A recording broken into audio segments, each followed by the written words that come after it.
사도신경으로 우리 믿음을 함께 고백하심으로 7월 23일 화요일 새벽 예배를 하나님 앞에 드리겠습니다.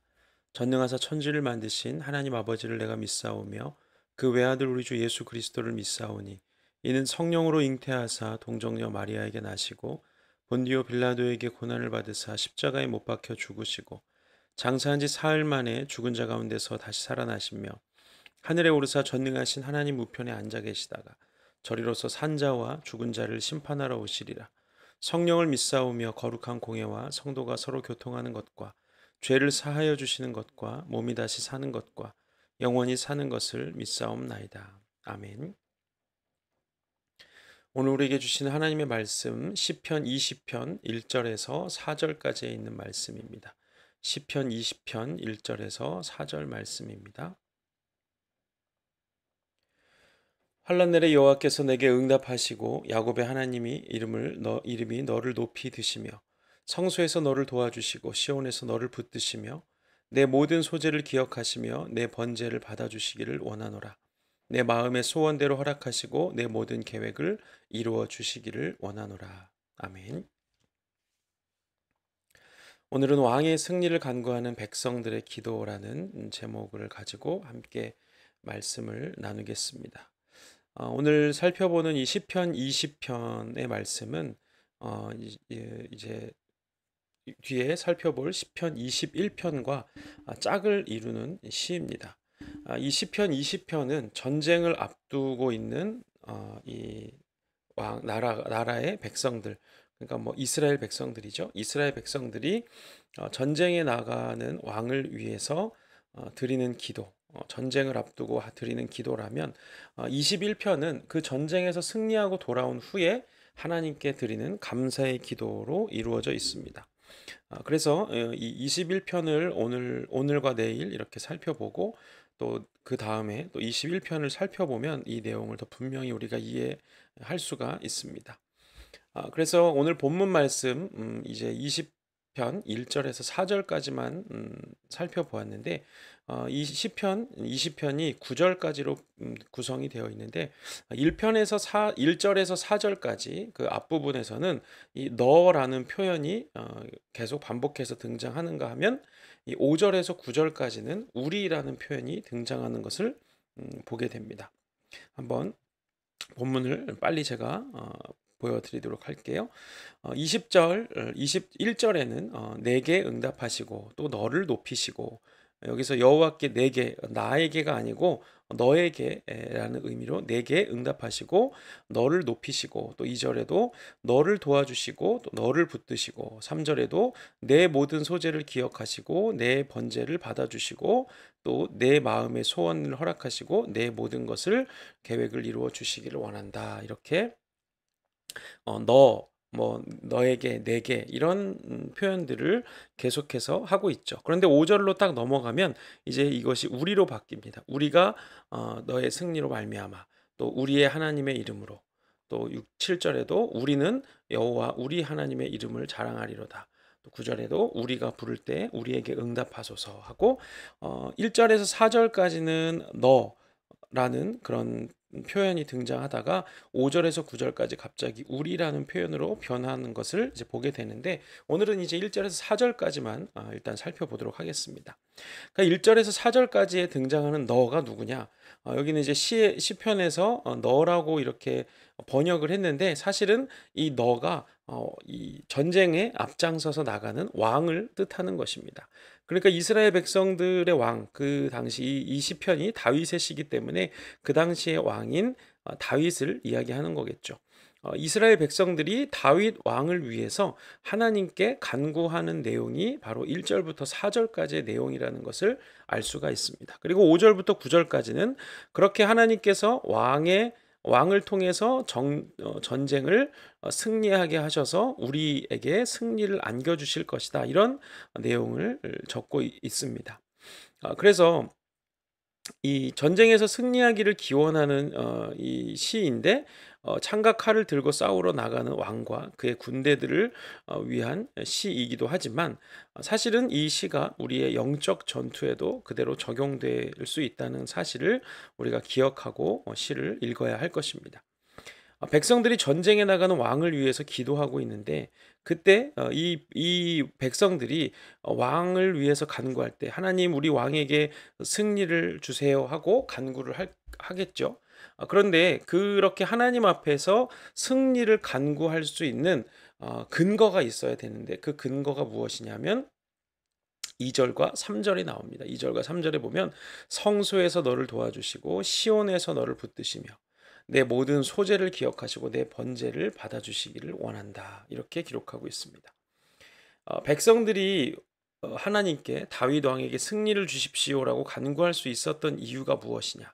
바로 이 성소, 시온, 또 소재, 번제 이런 표현들이 반복적으로 나와 있는 것을 보면 이것은 하나님께 예배를 드릴 때 필요한 그런 용어들이죠. 성소나 또 이 성전이 있는 시온산, 시온, 또 소재, 번제 이런 것들 하나님께 예배하는 그런 표현인데 예배할 때 사용되는 표현들인데 이스라엘 백성들이 하나님께 다윗 왕에게 승리를 주십시오라고 기도하고 간구할 수 있던 근거가 무엇이었냐면 바로 다윗 왕이 예배하는 자였기 때문이라는 것이죠.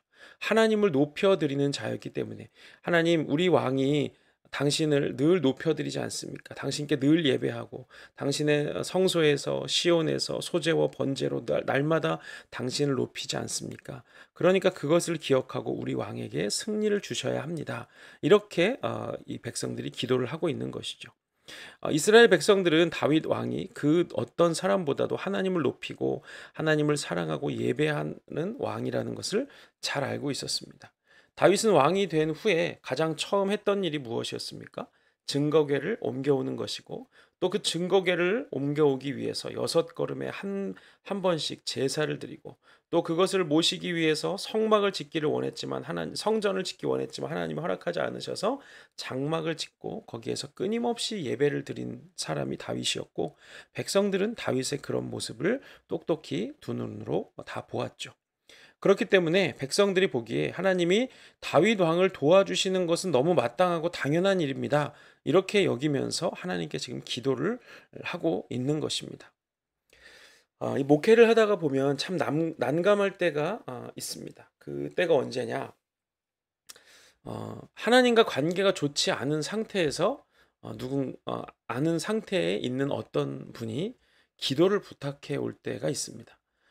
목회자로서 해야 할 일은 성도들이 하나님과 좋은 관계를 유지하고 또 이 하나님과 연합하고 동행하도록 돕는 것인데 성도들의 입장에서는 그것보다는 일단 자기 앞에 닥친 문제와 어려움을 해결해 달라고 목회자니까 하나님이랑 더 가깝지 않냐. 그래서 일단 하나님께 기도해서 일단 급한 불부터 꺼 달라. 그래서 뭐 이렇게 병이 고쳐지면 내가 열심히 하겠다. 뭐 이번 사업이 잘 되면 내가 뭐 헌금을 많이 하겠다.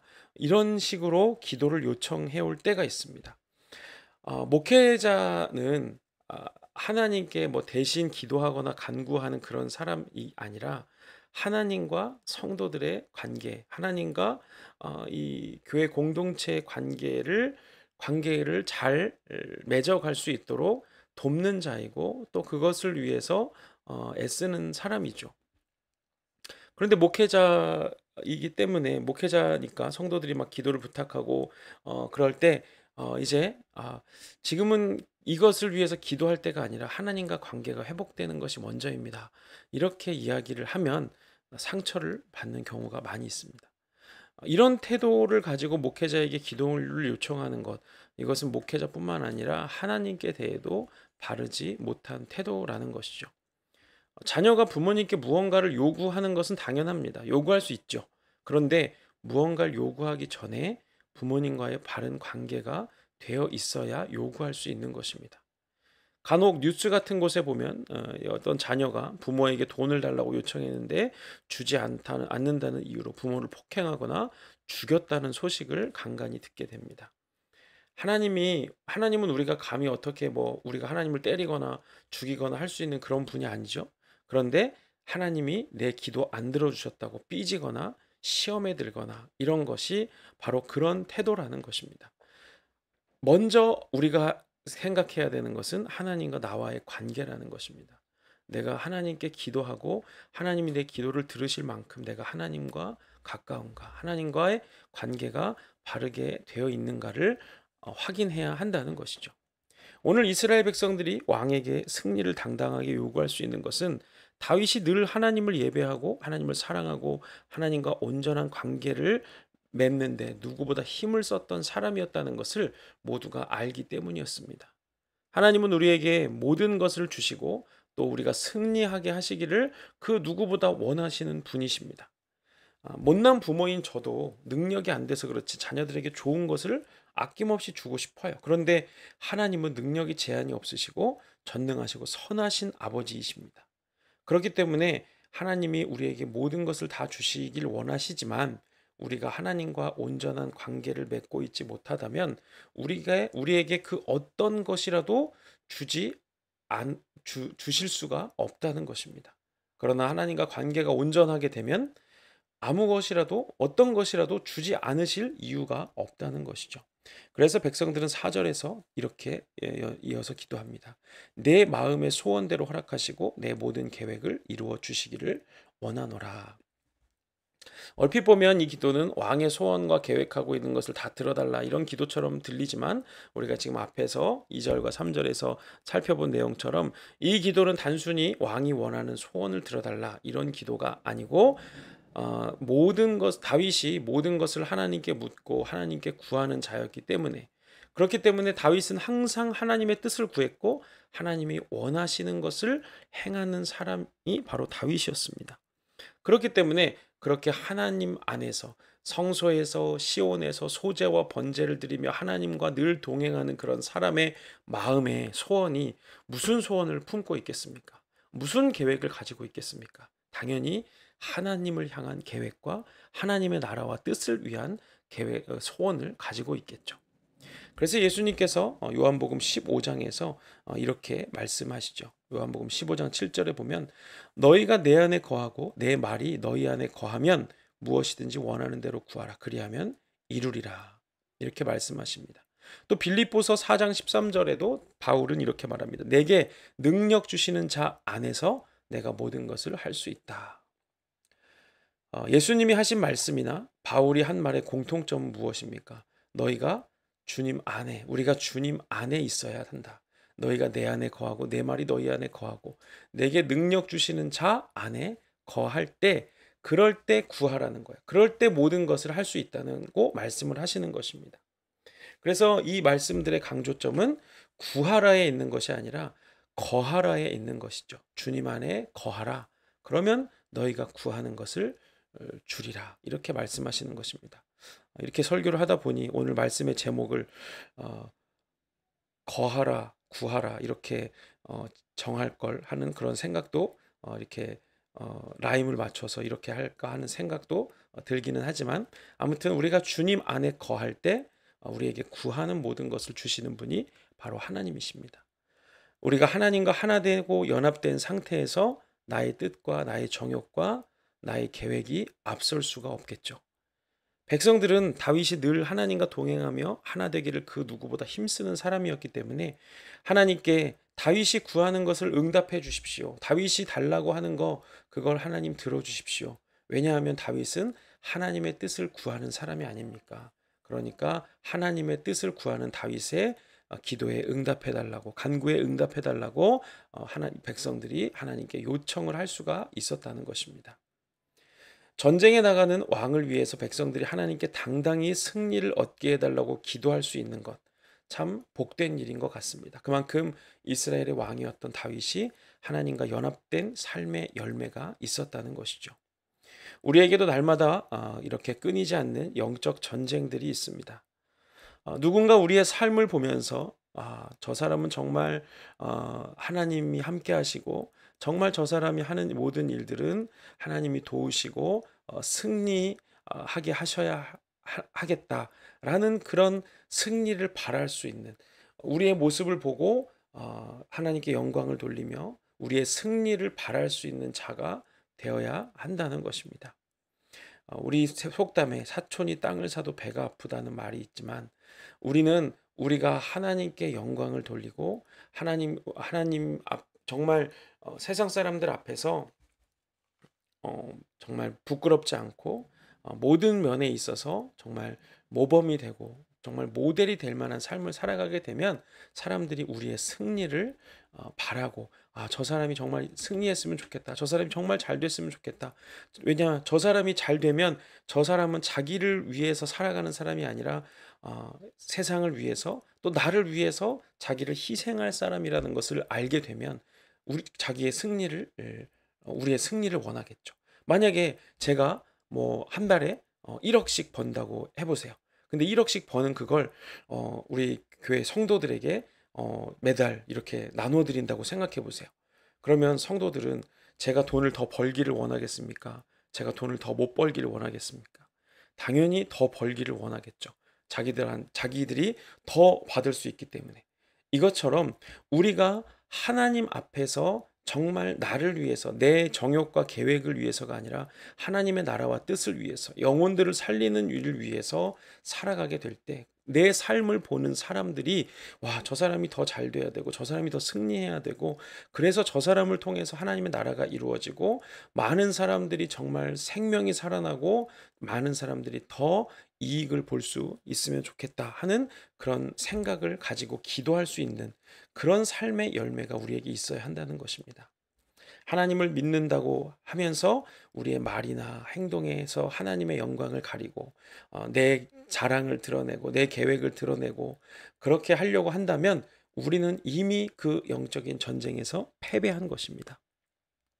제가 어저께 한의원에 침을 맞으러 갔는데 한 20여 명 되는 사람이 한 방에 모여서 이제 침을 맞아요. 1시간 정도 침을 맞는데 어떤 한 분이 새로 오신 분이 있더라고요. 새로 오셔서 침을 맞는데 자기가 막 교회 다닌다고 하시면서 이렇게 얘기를 하시는데 굉장히 듣는 게 불편한 거예요.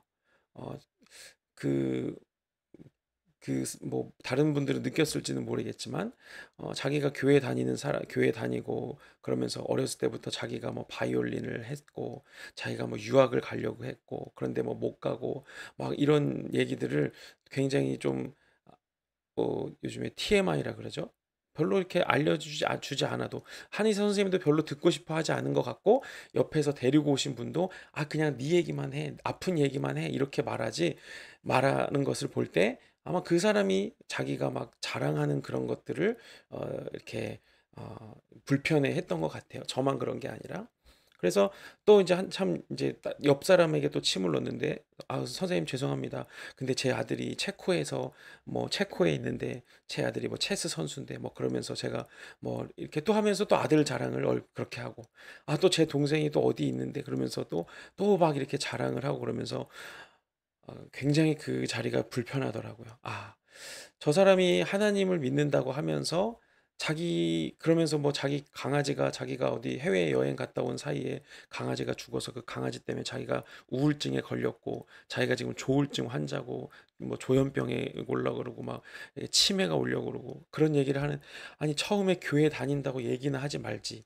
교회에 다닌다고 얘기를 하고 하나님 믿는 사람이라고 얘기를 하면서 자기 자랑은 계속하고 또 자기가 이렇게 정신적으로 병에 걸려서 또 이렇게 하고 있다는 얘기를 들을 때, 아, 정말 제가 목사인 거를 혹시 목사인 게 알려져서 부끄러울 수도 있겠다 하는 그런 생각이 들 정도로 정말 제 낯이 뜨거워지더라고요.